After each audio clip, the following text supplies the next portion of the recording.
This is problem 15.14. It's on page 665.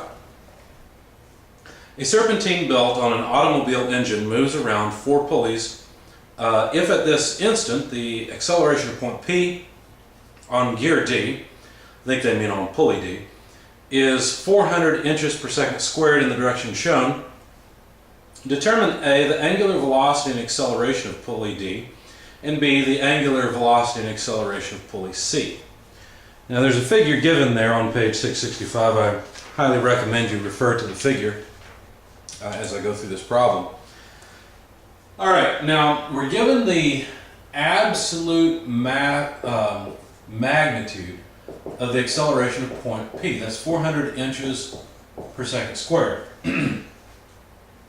We're supposed to find the angular speed of D, angular acceleration of D, angular speed of C, angular acceleration of C. Now, I'll draw part of the figure here. I'll draw pulley D. Pulley D is centered here, and the point they're talking about, point P, is down at the bottom of the pulley. And they give us an acceleration, which is the total acceleration of point P, that is 10 degrees from vertical. Now, if this is the total acceleration of point P, then you have to realize that that acceleration can be broken up into 2 components. There's a tangential component, and there is a radial component. And those 2 components are what are related to, well, the tangential component is related to the velocity, therefore the angular speed. Excuse me, I misspoke. The tangential velocity is related to the angular acceleration, and it's the radial acceleration that's related to the linear velocity of point P and therefore the angular speed of the wheel. But let's go ahead and calculate the magnitudes of those 2, because basically they've given us a vector AP at this angle with known magnitude, and so we can resolve it into its tangential and radial components. So let's just do that. This would be the magnitude of the acceleration of point P times the sine of 10 degrees, okay, because all we want is this piece, so we have to use sine of that angle. Of course, the acceleration is 400 degrees. Plug in sine 10 to your calculator. I won't write down the intermediate result, but this is about 69.4593 inches per second squared. Do the same thing for the radial acceleration. And of course on that side we would use cosine of 10 degrees. Plug 400 times cosine of 10 degrees into your calculator, you'll get about 393.9231 inches per second squared for the radial acceleration. Now we're supposed to find the angular acceleration of D and the angular speed of D. As I said, the angular acceleration is related to the tangential acceleration, and the angular speed is related to the radial acceleration. In fact, the radial acceleration can be looked at as a normal acceleration. And I think I've misspoken. I should actually make this a normal acceleration rather than radial, because it's opposite to the radial direction, so I misspoke. Anyway, so the normal acceleration is equal to the tangential velocity squared over rho, but another way of writing this is that it's equal to the, let's think for a minute, I'll show you how. Basically the tangential velocity is just omega r, or omega rho. So that's squared divided by rho. Simplifying a bit, it's just omega squared times rho.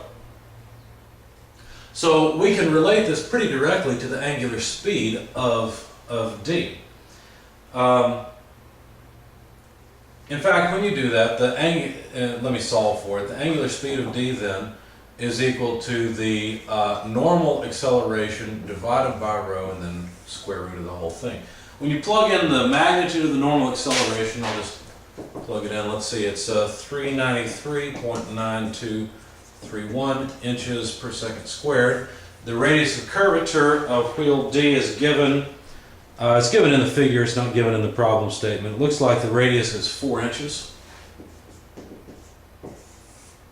And of course the inches go away and we'll end up with a speed in radians per second.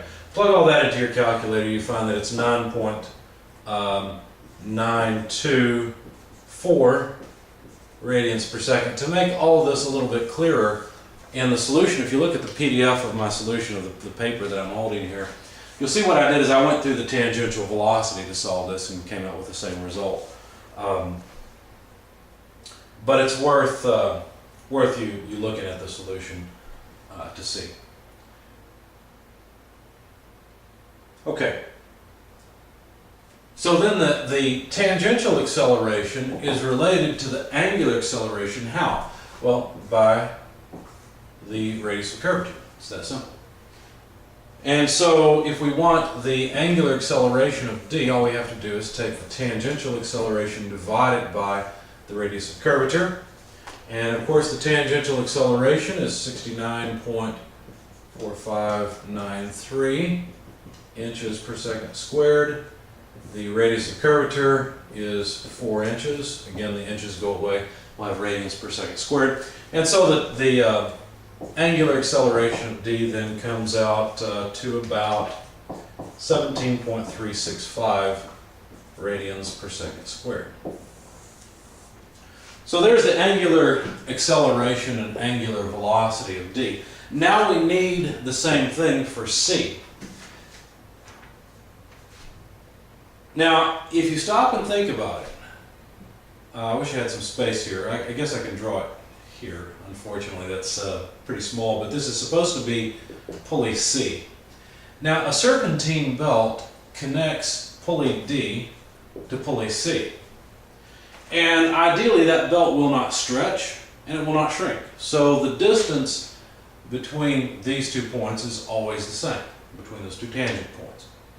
And even as the pulleys rotate, that distance remains the same. And what that means, since the belt is not stretching or shrinking, what that means is that these 2 points have to have the same linear velocity. And that's really important. So if I look at the tangential velocity on D of this point, it will be exactly the same as the tangential velocity on C of that point. So basically in equation form, that means the tangential velocity on D equals tangential velocity on C. And also, if these velocities were ever different, then the belt would have to stretch or shrink. And so what that means is that also the acceleration, the tangential acceleration on D, must be equal to the tangential acceleration on C. Now these are linear things, whereas these are angular things. Okay? We're interested in the angular properties, but we'll get there by relating to the 2 wheels through these linear properties. Now we could rewrite this just a little bit, because tangential velocity is just omega r. So what that means is the angular speed of d multiplied by the radius of curvature of d is equal to the angular velocity of c times the radius of curvature of c. And so basically all that means is that we would scale the angular speed of c based on the angular speed of d by the ratio of the 2 radii, rho d over rho c. And so when you do that, what you find is that the angular speed, well, I guess I should tell you what these things are. Basically, rho d we've already used, it's 4 inches. Rho c is given in the problem statement, in the figure actually, and it's 2.5 inches. We've already got omega d, it's right there, but when you scale it, plug all that in your calculator, you find that it's 15.88 radians per second. So there's omega c. And then this equation basically says the same thing. It says that alpha d multiplied by the radius of d equals alpha c radius of c. Because tangential acceleration can be related to angular acceleration through the radius of the pulley or the gear or whatever round object it is that's rotating. And so this simply says that alpha c equals alpha d multiplied by rho d over rho c. And we got the same ratio we had above, so all we have to do is multiply 4 over 2.5 times 17.365. When you do that, you find it's 27.78 radians per second squared. So there are the answers that we were asked to find. It's kind of interesting to think about this. If this wheel started from rest, notice it would have no tangential velocity. This tangential velocity, even at point P, would be 0. And therefore, since the tangential velocity were 0, that would mean that the normal acceleration were 0. It would only have tangential acceleration. As the wheel starts moving faster and faster, it will gain angular speed, and therefore will gain tangential velocity.